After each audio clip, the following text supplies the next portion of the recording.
Big moves are happening in the video game industry.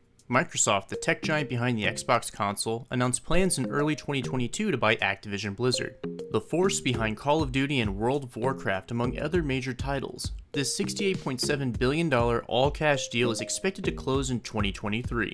If approved by regulators and shareholders, it will be the largest tech deal in history. Video games is a $200 billion a year industry. Half of that industry is mobile. $100 billion business, yet Microsoft, prior to this Activision acquisition, was zero. So it definitely fills the need.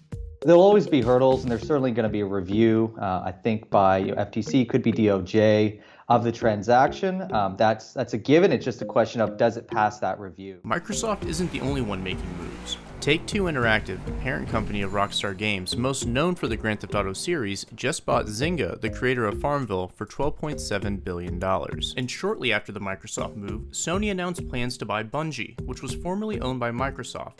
Bungie is currently the developer of Destiny, a massively multiplayer online game that incorporates first-person shooter and role-playing mechanics. Bungie is best known for creating the original Halo, a first-person shooter that launched with the first Xbox console in 2001. Sony's response to this was to say, hey, we can get a big name property too. We're going to go after Bungie. And not only is it a nice studio that makes Destiny a game people love, it's also kind of poking Microsoft a little bit. What do these multi-billion-dollar deals mean for the future of gaming?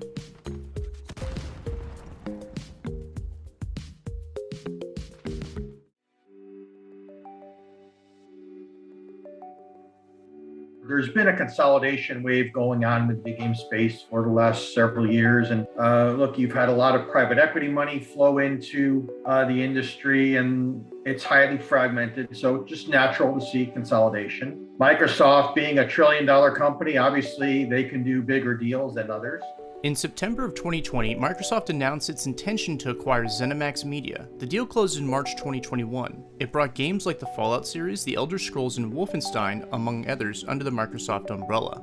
This was a $7.5 billion all-cash deal, which now pales in comparison to the $68.7 billion bid for Activision Blizzard. Microsoft has the Xbox platform and Sony has the PlayStation platform. Those are both incredibly large players, and they're the devices that people have at home to play these games on. Developers tend to release games on those platforms as either first party, which means that they are part of those platforms, or third party, which means that they are independent developers choosing which platforms to develop on. The evolution of streaming services, the proliferation of consoles and other connected devices, like smartphones, has made the video game space more lucrative than ever. In 2021, consumers spent $60.4 billion on video games according to NPD Group. Sony's gaming sector made 813.3 billion yen in sales during the last 3 months of 2021, which is just above $7 billion.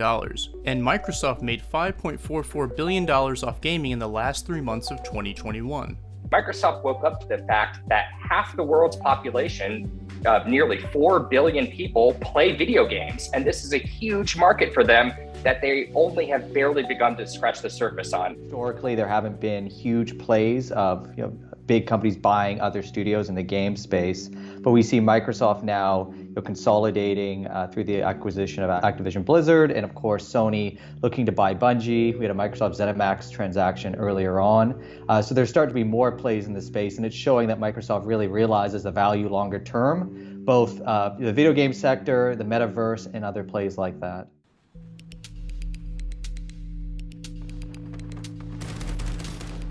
When it comes to console choice, exclusive titles are a key driver of consumer sentiment. The original Xbox had Halo, an acclaimed first-person shooter with an immersive story. This became the killer app that drove sales of the original Microsoft console. According to VG charts, more than 24 million Xboxes were sold over the life of the console, and Halo 2 combined for 12 million units in sales, which was 3 times higher than the next best-selling title. Nintendo has Mario, Sony has games like The Last of Us and Uncharted. Now with the makers of Call of Duty and Destiny potentially becoming first-party games, which is to say games created and owned by the console producer, there could be a new push for exclusives to fuel console sales and game subscriptions in years to come. I think subscriptions are great a great way to monetize your catalog. It allows people to try a number of different games, and that way when a new iteration of these games come to market, they're more likely to buy a new version of that game. One potential downside to consolidation is decreased competition, especially among developers that make AAA titles, basically the equivalent of blockbuster movies, but for video games. From an industry point of view, as a game developer, it's quite scary. Obviously, it's a tremendous financial opportunity for a lot of these studios that are getting bought, but it's also limiting the amount of competition in the space. And that always makes for a bit of a worrisome precedent. Other gamers have had to buy, a PlayStation if you want to play Uncharted. It's not on other consoles. So maybe is that really so different than what we've always historically had? Microsoft has stated that they do not have plans to make Call of Duty exclusive after the current contract ends.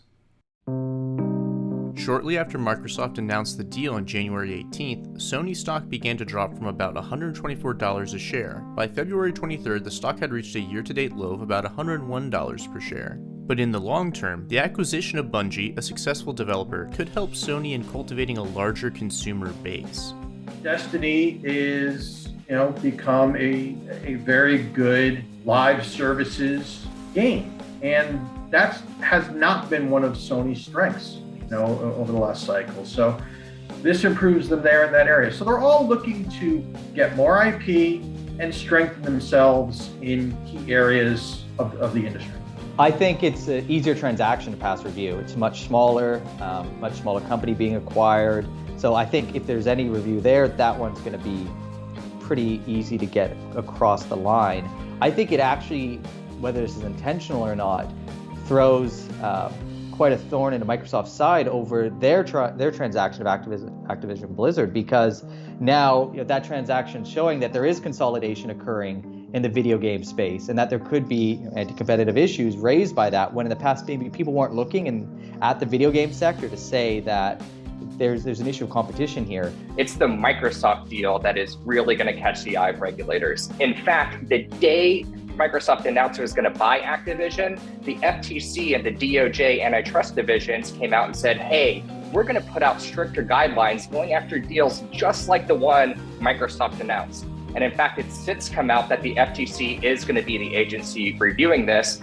And Lena Khan, the new chair of the FTC, she's really out there to make an example. And this could be the kind of deal she wants to blow up, to say, hey, we're not going to let these multi-trillion-dollar companies get bigger and bigger and bigger.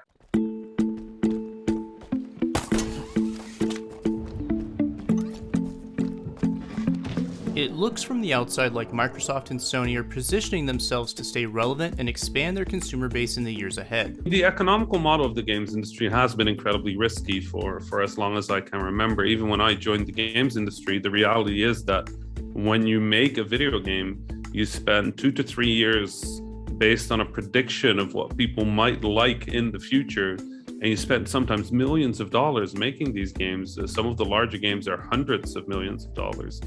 And then hope that you sell enough units, enough copies, that people will like it enough in the end to actually offset those costs. And for every a big game that gets made and that is a super hit, a lot of studios have 1 or 2 failed projects. So they're always dealing with a lot of risk. Subscription services and streaming continue to make inroads. There may soon come a point where consumers can smoothly play AAA games over the cloud without the need for consoles or gaming computers.